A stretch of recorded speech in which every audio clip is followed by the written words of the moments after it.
A Short Life of Uriel Septim VII by Rufus Hain.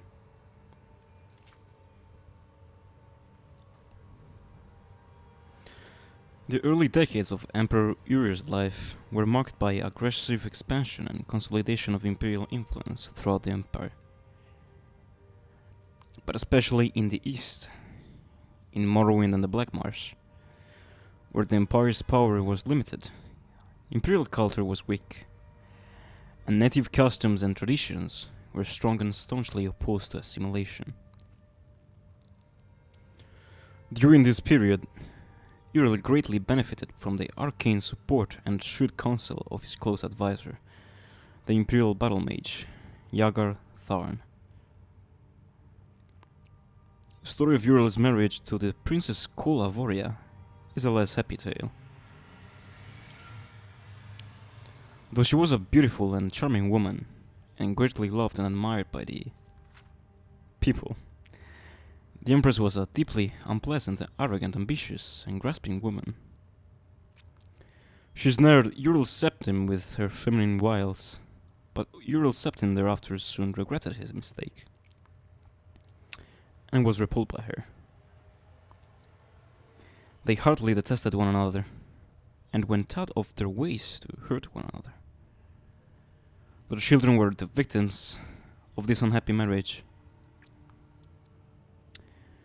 With his agile mind and vaunting ambition, Uriel soon outstripped his master in the balanced skills of threat and diplomacy. Uriel's success in co-opting House Hlalu as an advance guard of imperial culture and economic development in Morrowind is a noteworthy example. However, Uriel also grew in pride and self-assurance. Yagar Tharn fed Uriel's pride, and hiding behind the mask of an outpaced former master consular, Tharn purchased the complete trust that led finally to Uriel's betrayal and imprisonment in Oblivion and Tharn's secret usurpation of the imperial throne. Little is known of Uriel's experience while trapped in Oblivion.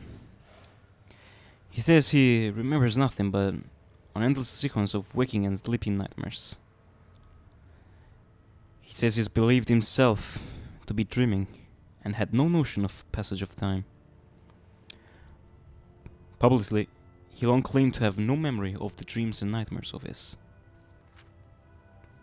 imprisonment. But from time to time, during the interviews with the Emperor that formed the basis of this biography, he would relay details of nightmares he had, and would describe them as similar to the nightmares he had when he was imprisoned in Oblivion. He seemed not so much unwilling as incapable of describing such experience, but it is clear that the experience changed him. In 3E 389, he was a young man, full of pride, energy, and ambition. During the Restoration, after his rescue and return to the throne, he was an old man, grave, patient, and cautious. He also became conservative and pessimistic, where the policies of his early life were murkily bold and even rash. Uriel accounts for this change as a reaction to and revulsion for the early teachings and counsel of Yagar Tharn. However, Uriel's exile in Oblivion also clearly drained and wasted him in body and spirit, though his mind retained the shrewd cunning and flexibility of his youth. The story of Tharn's magical impersonation of the Emperor, the unmasking of Tharn's imposture by Queen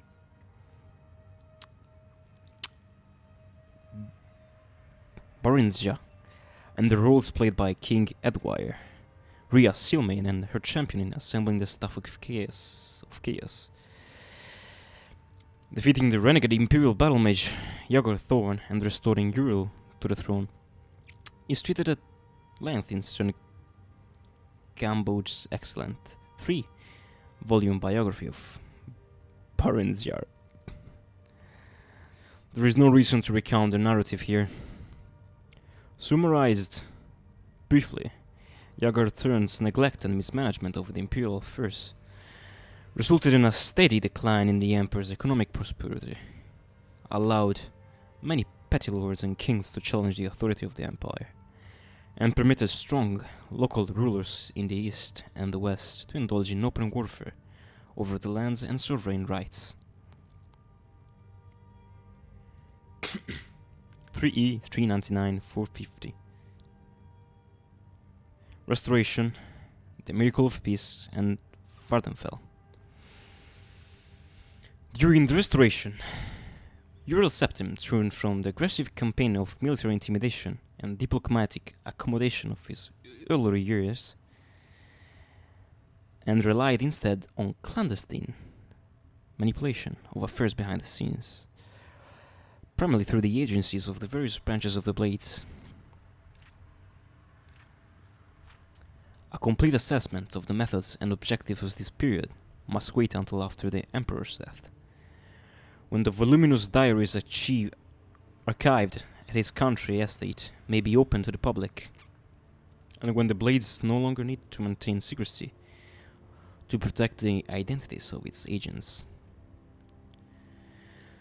Two signal achievements of this period point to the efficacy of Uriel's several policies.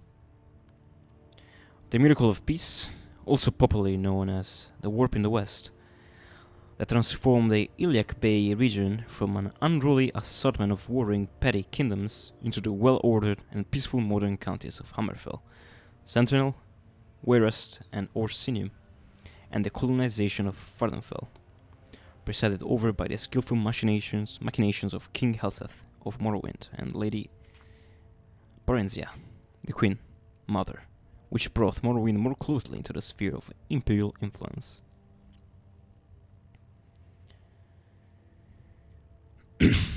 The Golden Peace, King Helseth's court, and the Nine in the East, following the Miracle of Peace, best described in Per Wittersson's Daggerfall, A Modern History. The Empire entered a period of peace and prosperity, comparable to the early years of Uriel's reign. With the Imperial heartland and west solidly integrated into the Empire, Uriel was able to turn his full attention to the east, to Morrowind. Exploiting conflicts at the heart of Morrowind's monolithic tribunal religion, and the long-established Great House system of government, and taking advantage of the terrible threat that the corrupted divine beings at the heart of the tribunal religion presented to the growing colonies of Vardenfell, Uriel worked through shadowy agents of the Blades and through the court of King Helseth in Mournhold to shift the center of political power in Morrowind from the Great House councils to Helseth's court, and took advantage of the collapse of the Orthodox tribunal cults to establish the Nine Divines as the dominant faiths in Hlalu and Vardfjord districts. Haspath Analbolis' treatment of the establishment of the Nine in the East in his 4-volume Life and Times of Nerevarine is comprehensive. However, he fails to resolve the central mystery of this period. How much did Uriel know about the prophecies of the Neverine, and how did he learn of their significance? The definitive resolution of this and other mysteries must await the future release of the Emperor's private papers, or a relenting of the Blade's strict policies of secrecy concerning their agents.